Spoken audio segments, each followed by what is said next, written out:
Merci Louis, merci pour cette invitation, pour m'avoir donné l'occasion de réfléchir sur cette étude et sur cette problématique. Alors je vais changer un peu ce que j'avais prévu de vous dire parce que Madame Aubry a très bien présenté l'enquête ACE, donc je ne vais pas le refaire, mais je vais me concentrer sur qu'est-ce qu'il faudrait faire et puis sur une question qu'elle a posée, c'est pourquoi ne fait-on rien? Parce que si l'on veut que les choses bougent, il faut comprendre pourquoi elles ne bougent pas. Alors, d'abord, premier point qui va vous étonner, mais c'est que l'enquête ACE, je ne la connaissais pas bien.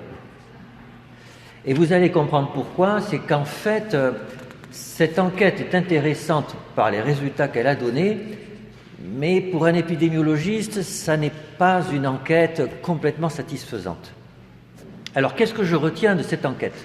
D'abord, je retiens que son auteur était quelqu'un qui savait écouter ses patients, et que c'est quelque chose de fondamental. Il a su voir qu'il y avait quelque chose de caché derrière ce qui se présentait à lui, et il a su trouver ce que c'était. Et ça n'a pas de prix. Le deuxième point, c'est qu'il avait un véritable esprit scientifique, c'est qu'il a découvert sur une patiente qu'il y avait quelque chose, et il s'est dit, il y a quelque chose, et il faut que je cherche ce qu'il y a derrière ce quelque chose. Et donc il a demandé à ses collègues, il s'est reposé la question, et ça c'est vraiment le germe de la démarche scientifique. Le troisième point, c'est que après 5 ans de recherche, un peu informelle, il est allé à un congrès de nutritionnistes où il a dit, ben voilà ce que j'ai vu en lien avec l'obésité, j'ai vu en fait qu'il y a de la maltraitance infantile et en particulier des problèmes de violence sexuelle chez les enfants, et on ne l'a pas entendu. Déjà, vous voyez, encore et toujours, on ne l'a pas entendu. Heureusement qu'il y a un épidémiologiste du CDC, qui est la grande institution épidémiologique américaine, qui l'a entendu et qui a dit « je vais vous aider à faire une étude ». Et il a fait son étude, donc sur 17 000 sujets, ce qui est un grand échantillon, mais c'est une étude transversale essentiellement. Et donc, c'est un petit peu délicat, c'est qu'à un moment donné, on pose des questions à des individus et on essaie de trouver des corrélations, comme le disait Madame Aubry, entre des facteurs de risque et des outcomes de santé, des issues de santé. Et le problème, c'est qu'il peut y avoir plein de biais pour transformer ces corrélations en associations causales, c'est très délicat. Et c'est là que tout d'un coup, on perçoit la difficulté du problème, c'est que qu'est-ce qu'il faudrait faire? Il faudrait faire des études longitudinales de cohorte pour mesurer l'exposition avant le problème de santé. Le problème, c'est qu'avec la maltraitance infantile, on ne peut pas mesurer l'exposition au moment où elle a lieu. Parce que, bien entendu, quand un enfant est victime de maltraitance, si on pose les questions à l'enfant ou à son entourage, on n'aura jamais la réponse. Donc, tout de suite, vous voyez qu'il y a un problème méthodologique consubstantiel à l'étude de l'effet de la maltraitance infantile, et c'est déjà le début d'une explication au fait qu'on a du mal à l'entendre. Alors, autre point qui m'a interpellé avec cette étude, donc c'est la taille des faits. Naturellement, vous avez vu, les résultats sont spectaculaires. C'est spectaculaire. Alors après, oui, mais ce qui est curieux, c'est qu'en fait, il y avait déjà eu plein d'études de ce type. Et c'est ça. Alors, bien sûr, c'est pas exactement de ce type, mais le fait que la maltraitance infantile soit un facteur de risque d'à peu près tout, c'était déjà connu depuis un certain temps, et il y avait déjà à l'époque des études de cohorte en cours autour de ce sujet, en particulier les cohortes canadiennes de Richard Tremblay. Alors lui, c'était pas exactement le même problème. Lui, il s'intéressait aux adolescents. Il était éducateur dans des prisons pour adolescents, et il s'est rendu compte qu'en fait, les adolescents qui étaient emprisonnés, ils avaient eu dans leur enfance des problèmes. Alors, pas forcément des violences sexuelles, mais y compris ça. Et il s'est dit, tiens, il faut montrer qu'il y a un lien entre ce qui se passe très tôt et les troubles des conduites à l'adolescence, et il a commencé, il y a longtemps de ça a été un grand précurseur, à faire des études de cohorte, en incluant des tout jeunes enfants, voire des mamans enceintes. Et ça, c'était avant l'étude ACE. Et puis, il y a quand même quelqu'un qui avait trouvé ça bien avant l'étude ACE. Alors, je sais bien qu'il est un peu ringardisé, qu'on n'en parle plus trop, mais tout le business de la psychanalyse, c'est quand même le traumatisme sexuel infantile qui conduit à de la psychopathologie, quand même. Le cas de Dora, c'est exactement ça. Et qu'est-ce qui s'est passé quand Freud a écrit ça? On ne l'a pas cru.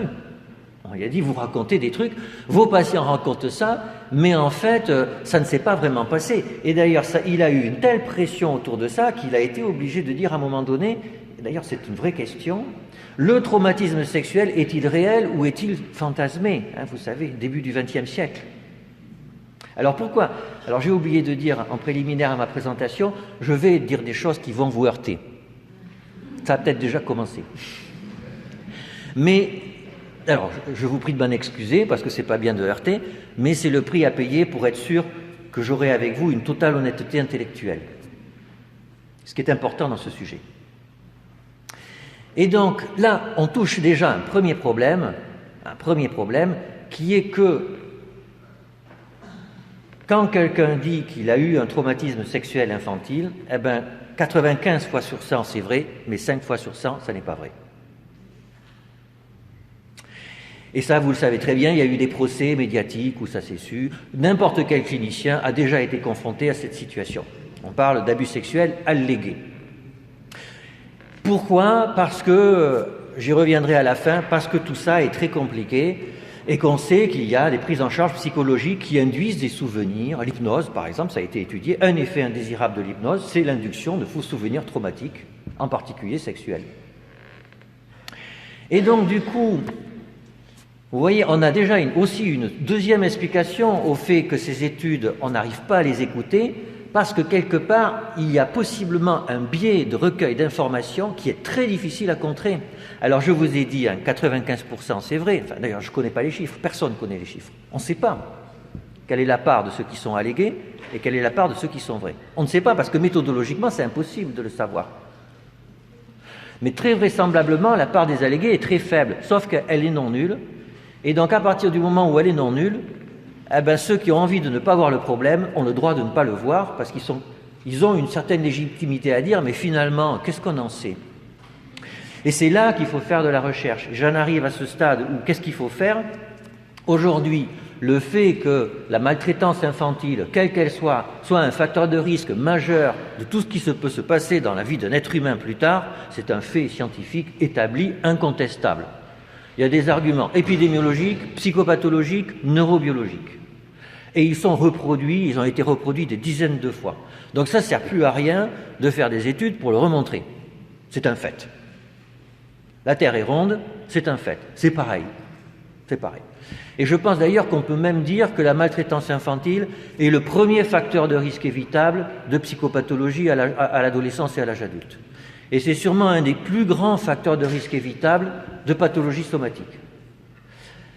Donc, alors, du coup, puisqu'on le sait, qu'est-ce qu'il faut faire? Alors, il y a deux axes. Alors, il faut faire de la recherche, comme ça a été dit. Oui, il faut faire de la recherche. Parce que, ne serait-ce qu'à propos de ce que je vous disais, parce que tout n'est pas clair, même épidémiologiquement, mais vous voyez les difficultés méthodologiques qu'il y a et qui se posent, mais ça ne fait rien, c'est bien. La recherche est bien quand il y a des difficultés méthodologiques. C'est là qu'il faut faire de la recherche. Quand c'est facile, ça ne sert à rien de faire de la recherche. Donc, il y a des solutions, c'est la bonne nouvelle. J'ai déjà eu une expérience de ce type avec la santé mentale en prison, qui est un tabou moins fort que le tabou de l'inceste ou de la maltraitance infantile, mais qui est un tabou. Donc on a fait une étude pour évaluer le niveau de santé mentale en prison, et quand on a présenté les résultats, qui sont, vous le savez, la prévalence des troubles mentaux en prison est colossale. Quand on a présenté les résultats, on ne nous a pas cru.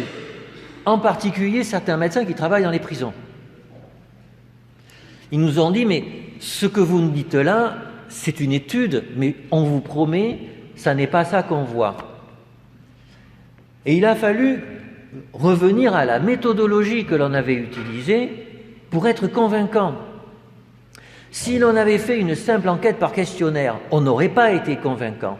La méthodologie qu'on avait retenue, c'était quoi? C'était 2 cliniciens qui vont voir chaque détenu.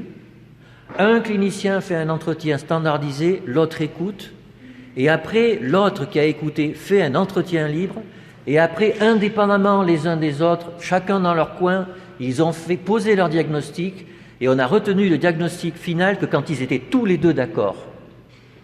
Eh bien, quand on a raconté cette méthodologie, les cliniciens qu'on avait en face ont dit « Ah oui, d'accord, c'est qu'il doit y avoir quelque chose ». Vous voyez, c'est que faire une étude, c'est bien, mais quelle étude il faut faire pour convaincre les gens qui vont la recevoir, c'est ça la vraie question. C'est ça la vraie question méthodologique scientifique. Alors, donc il va falloir faire des études, pour que la société prenne conscience du problème, vraiment. Et c'est là qu'effectivement, ça a été le rôle numéro 1 de l'enquête ACE, c'est que sûrement que la société américaine était prête à entendre le problème et que l'étude est tombée à pic. Alors néanmoins, effectivement, on est sûr que si on fait ça en France, les gens ne vont pas y croire, encore et toujours. Alors pourquoi ils ne vont pas y croire ? Parce qu'ils n'ont pas envie d'y croire. Et ça, à la fin de ma présentation, ça sera le dernier sujet sur lequel je voudrais revenir, pour des limites méthodologiques qu'il va falloir prévoir. Mais la bonne nouvelle, c'est qu'il y a des solutions pour surpasser ces problèmes méthodologiques. Alors donc, prise de conscience, oui, on peut faire une étude qui va faire l'inventaire des problèmes de maltraitance infantile en France. Mais alors après, l'autre question, c'est qu'est-ce qu'il faut faire pour prévenir cette maltraitance infantile ? Alors là, il y a deux stratégies. Il y a la stratégie, et ce sont deux stratégies non exclusives qui n'ont rien à voir. La première est typiquement nord-américaine, c'est la stratégie de prescription. C'est-à-dire, épidémiologiquement, on a montré qu'il y en a un problème, eh bien, on va adopter des stratégies, et Mme Aubry en a présenté, on va présenter des stratégies que l'on peut évaluer et qui sont susceptibles de résoudre le problème. Alors, je les rappelle, des visites à domicile chez des mamans enceintes ou des mamans ou des couples qui ont des jeunes bébés. Alors, la question, c'est des visites à domicile universelles ou ciblées en fonction de populations à risque.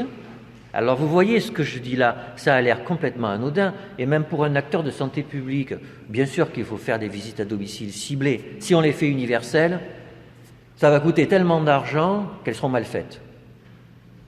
Donc si on veut que ça soit bien fait, il faut le cibler. Eh bien, si vous dites ça en France, vous avez 200 000 personnes dans la rue et vous avez une pétition avec 5 millions de signataires. Pourquoi ? Parce que vous avez ciblé une population à risque, vous avez stigmatisé des gens. Et c'est exactement ce qui s'est passé quand il y a eu l'enquête KPDP qui a été mise en route par Antoine Guédenet et Richard Tremblay il y a 5 à 10 ans de cela. Donc vous voyez, tout a l'air simple dans la prescription.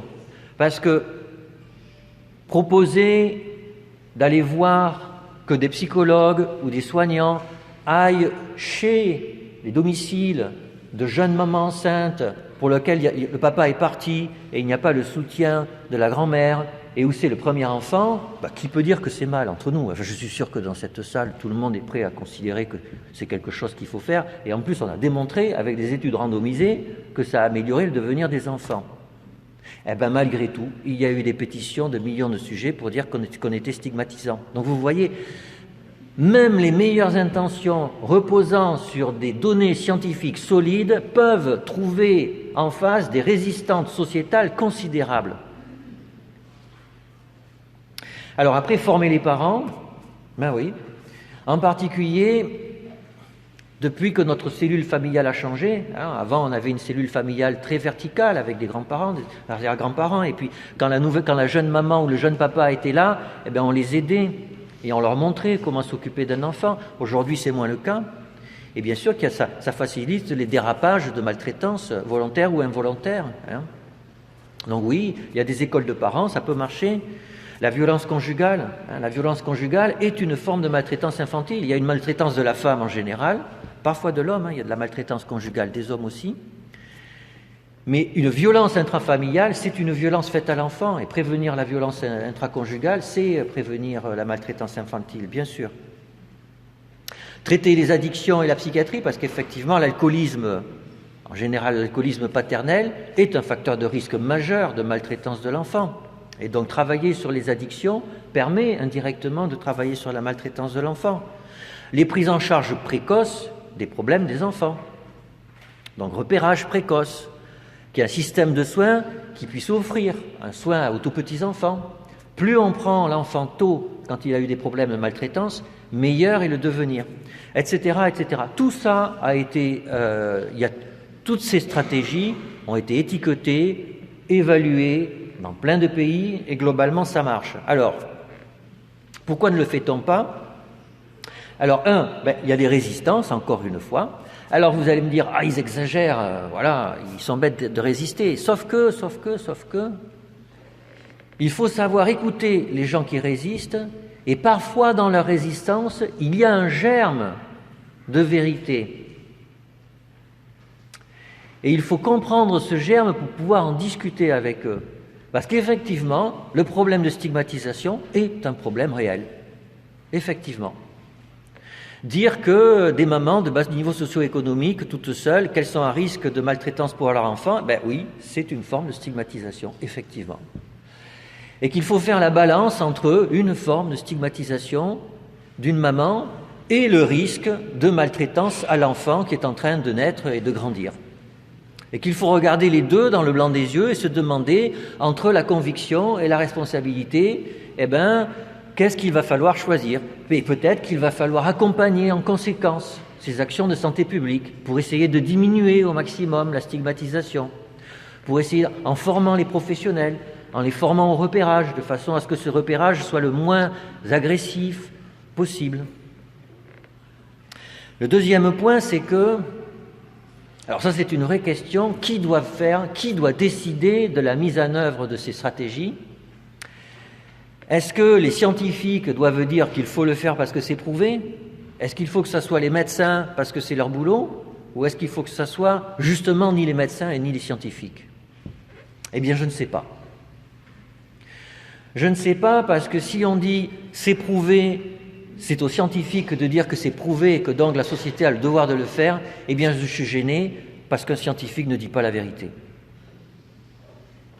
Le jour où on dit dans une société que le scientifique dit la vérité, on le transforme en un prêtre d'une société positiviste et c'est pas ça que j'ai envie de voir. On observe des choses et on se permet de dire que nous avons une relative certitude dans ce que nous avons observé. Et après, dire à une société ce qu'il faut faire parce que c'est prouvé, alors là, vous savez, c'est très compliqué. Donc oui, un scientifique a un rôle social en disant « nous avons observé des choses et nous vous conseillons de faire quelque chose », mais c'est tout. Alors, est-ce que c'est aux médecins? Alors, le problème, c'est que proposer d'éduquer les parents pour les aider et les accompagner dans leur maternité, dans leur paternité, ce n'est pas le rôle des médecins, c'est le rôle de la société. Le rôle des médecins, historiquement, c'est de s'occuper de la souffrance du patient qu'ils ont en face d'eux. C'est tout. Un médecin n'est pas le prescripteur de bonheur d'une société. C'est fondamental parce que dans toutes les sociétés, quand les médecins ont essayé de faire le bien de leurs concitoyens, ça a conduit à des catastrophes. En particulier dans ma spécialité, la psychiatrie. Quand l'homosexualité était considérée comme une maladie. Souvenons-nous. Comme l'autorité médicale peut par moments déraper complètement. Et donc, je suis gêné. Alors, en tant que médecin, je peux témoigner de l'impact de la maltraitance infantile sur les patients que je vois après. Je peux témoigner, et je le ferai avec force. Mais je suis gêné pour prendre la parole et dire que j'ai la légitimité et l'autorité de dire qu'il faut des actions de santé publique et de prévention dans ce domaine. Je pense vraiment que c'est à la société, dans son ensemble, de le faire. Au premier rang des politiques, des associations, et il faut qu'il y ait un débat démocratique autour de ça. Alors j'en arrive à la fin de ma présentation. Pourquoi ces résistances? Alors, quand je dis que ce n'est pas aux médecins, les médecins ont leur mot à dire. Les médecins ont leur mot à dire. Et je le dis ici. Mais ça n'est pas à moi d'être au premier plan. Et je vais vous dire pourquoi. Parce que si je suis au premier plan, on ne m'écoutera pas. Et j'ai l'habitude qu'on ne m'écoute pas. Malheureusement. Alors, j'en arrive aux résistances. Pourquoi on ne m'écoute pas? Et pourquoi on n'écoute pas les personnes qui ont été victimes de maltraitance? Alors, pourquoi on ne m'écoute pas? Parce que je représente le CARE. Un pédopsychiatre dans le soin, c'est du CARE. Et que vous savez, vous connaissez le CARE, ce courant philosophique nord-américain qui consiste à dire que s'occuper des autres, c'est ringardisé dans beaucoup de sociétés, en particulier occidentales.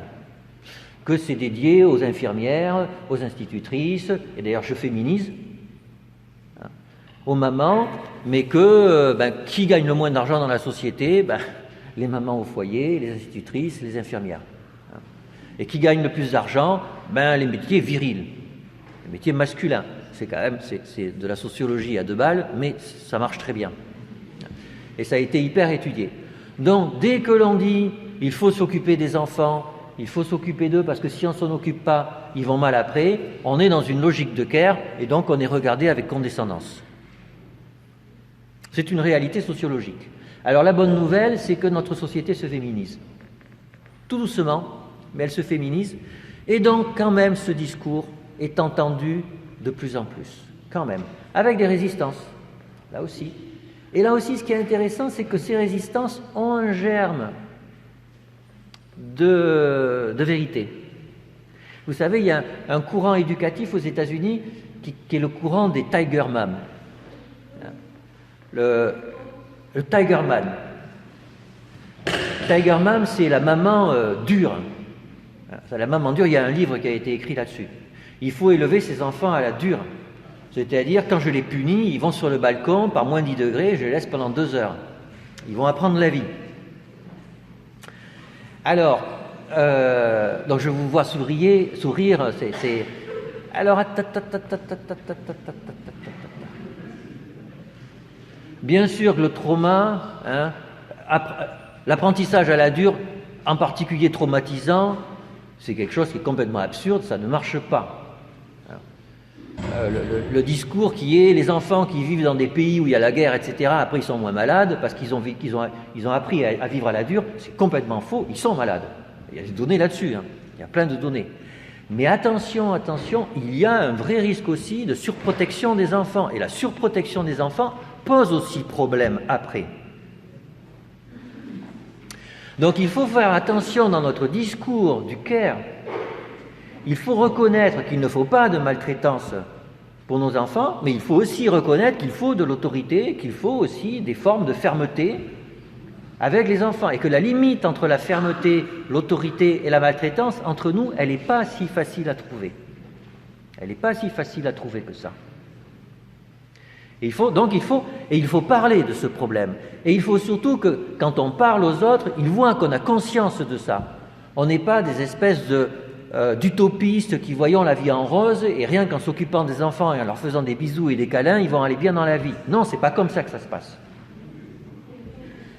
Mais lutter contre la maltraitance, ça n'est pas forcément penser qu'à des câlins et des bisous. Ça, c'est le premier point, le problème du care, qui n'est pas si facile que ça. Le deuxième point, c'est l'ambivalence par rapport aux enfants. C'est que tous les êtres humains aiment les petits-enfants. On aime les enfants, d'ailleurs, il suffit de voir quand il y en a un dans une assemblée qui arrive, tout le monde le regarde, tout le monde lui sourit, on lui fait des signes, etc. On aime les enfants, et d'ailleurs, on doit être conditionné par ça. Si on n'aimait pas les enfants, on n'en ferait pas, or, honnêtement, c'est dur de faire des enfants. De les élever, c'est quand même un sacré problème. Donc, il y a une force quelque part en nous qui nous pousse à aimer les enfants. Tout le monde le sait, mais ce qu'on sait moins, c'est qu'il y a une force en nous qui nous pousse à détester les enfants. Nous détestons les enfants, et il faut le dire, c'est de la psychologie normale. Alors, je vais vous lire un petit texte de Winnicott, qui était un clinicien hors norme, et qui raconte pourquoi. Alors, il dit pourquoi les mamans détestent leurs enfants, parce qu'à l'époque, il y avait un typage très fort du rôle de la maman et du papa. Donc c'est pour ça qu'on parle toujours des mamans. Aujourd'hui, naturellement, les frontières ont changé. Alors pourquoi la maman déteste son enfant? Parce que l'enfant est un danger pour son corps. Et oui, c'est-à-dire une grossesse et un accouchement met en danger la vie de la femme. Et la femme le sait, bien entendu. L'enfant est une interférence dans sa vie privée. Eh bien oui, bien entendu. L'arrivée du premier enfant, c'est un traumatisme pour une vie de couple. Pour la vie sexuelle du couple, bien entendu.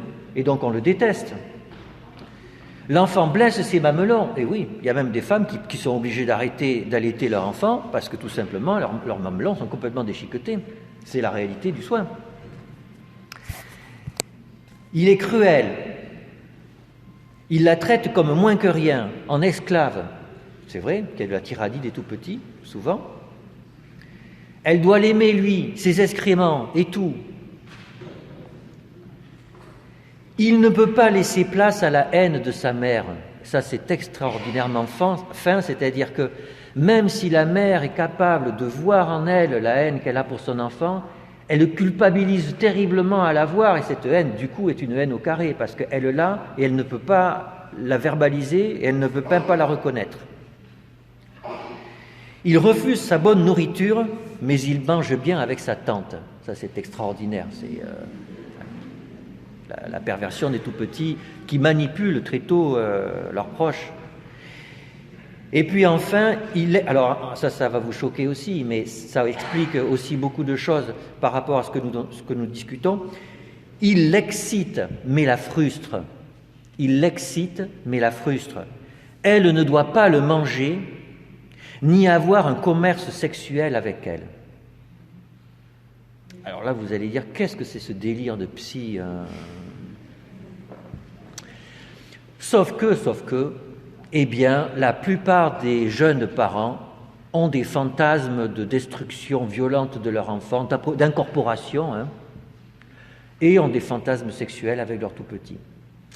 C'est quelque chose de très bizarre, de très tabou, de très refoulé, qui vient vraisemblablement de l'Oedipe, c'est-à-dire que, bien entendu, comme les deux parents sont les premiers hommes et femmes que voit un enfant, ils projettent sur lui des désirs sexuels, c'est une banalité de le dire, et c'est très vraisemblable.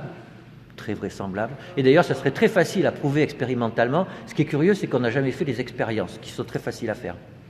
Donc l'enfant projette des fantasmes sexuels sur ses parents, et en fait, il y a une mise en abîme de tout ça au sein de la famille, c'est que les parents vont revoir leurs propres fantasmes sexuels avec leurs parents qui vont reprojeter sur leur enfant, etc. Tout se mélange dans une espèce de mise en abîme, et il y a quelque part des espèces d'efflorescences sexuelles entre les parents et les enfants, qui sont refoulées et qui sont passées sous silence 99 fois sur 100, ou peut-être moins que ça. Et qui, chez certaines personnes, ressortent. Eh bien, vous voyez, il faut en parler de ça. Il faut en parler. Je vois que ça vous a fait coincer, le fait que je le dise. Ça vous a fait coincer parce que peut-être que beaucoup d'entre vous, certains d'entre vous, ont été victimes de ça. Ben oui, mais il faut en parler justement. C'est en parlant de ça, en le mettant sur la table, en disant aux jeunes parents, ce que je fais en consultation, mais vous savez, votre enfant, parfois vous avez envie de le balancer par la fenêtre, mais c'est normal d'avoir envie de balancer son enfant par la fenêtre. C'est tout simplement normal. C'est normal d'en avoir envie. Mais oui. Et donc, parlez-en maintenant. On va en parler et je suis prêt à vous écouter à propos de ça. Eh bien, je vous promets que c'est la première chose à faire si on veut éviter le passage à l'acte. Alors, j'en arrive à ma conclusion. Le chantier est ouvert. Bravo de vous en charger. Mais 1, il faut être déterminé, 2, il faut être lucide, 3, il faut être humble, et 4, il faut être solide sur ses bases. Les bases, c'est, il faut faire de la recherche, et 2, il faut essayer de comprendre ce qui se passe. Je vous remercie pour votre attention.